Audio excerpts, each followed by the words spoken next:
This is Venice 76, and we're here with director Ciro Guerra and actors Mark Rylance, Johnny Depp, and Ghana Bayasakian to talk about their latest film. It's called Waiting for the Barbarians, and is presented here in competition. Thank you so much for being with us, guys.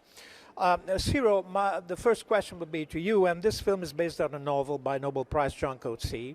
I think that the film was made already into an opera, I think by Philip Glass, and then it was turned into a theater piece. And what made you want to bring it to the screen finally?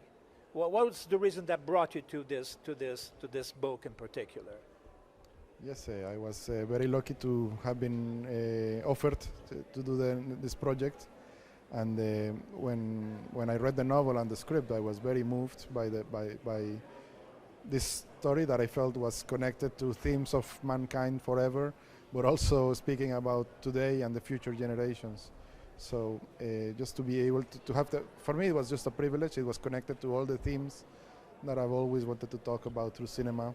And it really, I found it moving on a personal level and brave on a political level. So yeah, to have a story with all those elements, it's just a privilege and a gift. Yeah, Mark, you play a peaceful magistrate of a border region, and he suddenly has to deal with a brutal colonel, and you embark on a moral journey, which becomes also a physical journey.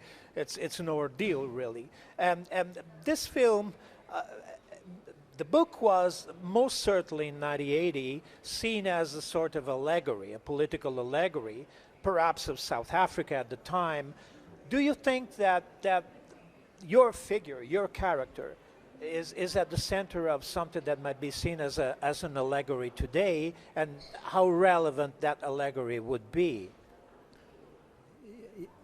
Yeah, I don't think that, my understanding is that Mr. Coetzee didn't want it to be thought about as just relating to the specific example of the imperial behavior of South Africa, but for it to be a myth that unfortunately has been true for many thousands of years, and unless we make radical changes, is going to be true for a while.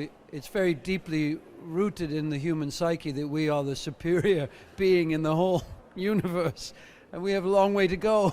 It may happen rather quickly that we'll realize we're not. So I think Ciro did a very good job of keeping the allegory non-specific to one particular empire, be it the Roman, the British, the American, all the French, the different empires that have dominated.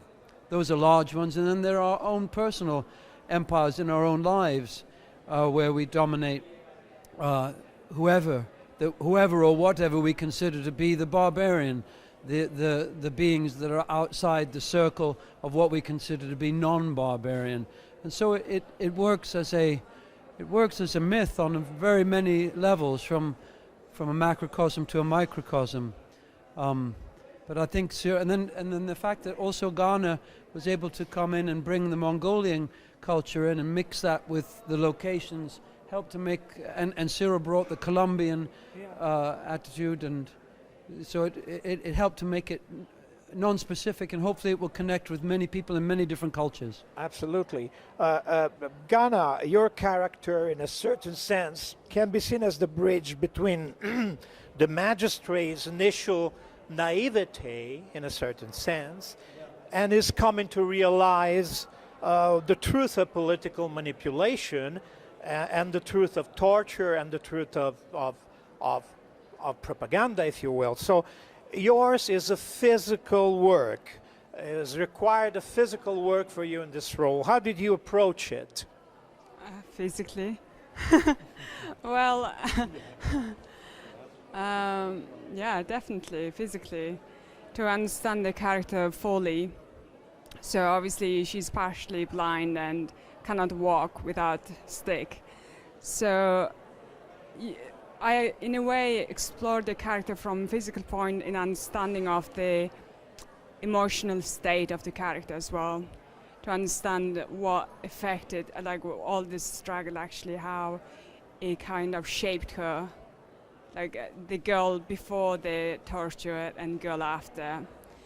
But there was an interesting thing I found was her soul was unbreakable, and she doesn't see herself less because she was tortured, cannot walk or cannot see. But something to do with the spirit, I think, to have that, and the warrior spirit that kind of kept her going until the end, I think. Yeah. Yeah. And Johnny, you play Colonel Joel. You are the instigator of the political evil in this tale, in a certain sense, and you turn in an incredible streamlined performance of evil. The performances in this film are incredible. The photography is incredible. I mean, it's a very, very, very good film.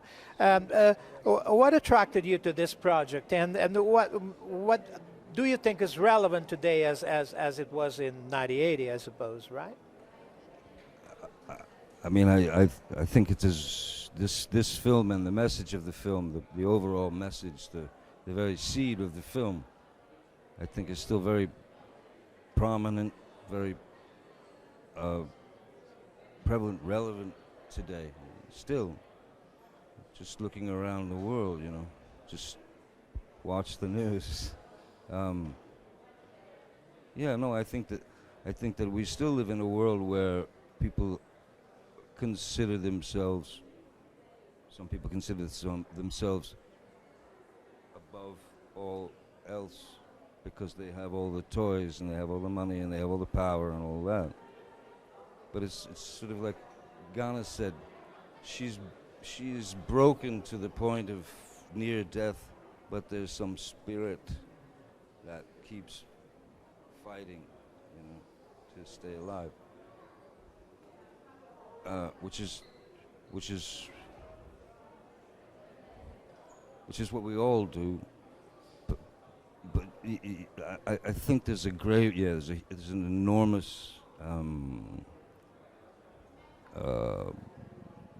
gap between who's really running the ranch, you know, who's really driving the vehicle, and then those who are just walking next to the vehicle, waiting for it to run out of gas because they get to push it with all the important people inside. Do you know what I mean? Yeah, absolutely. So people are still looked at as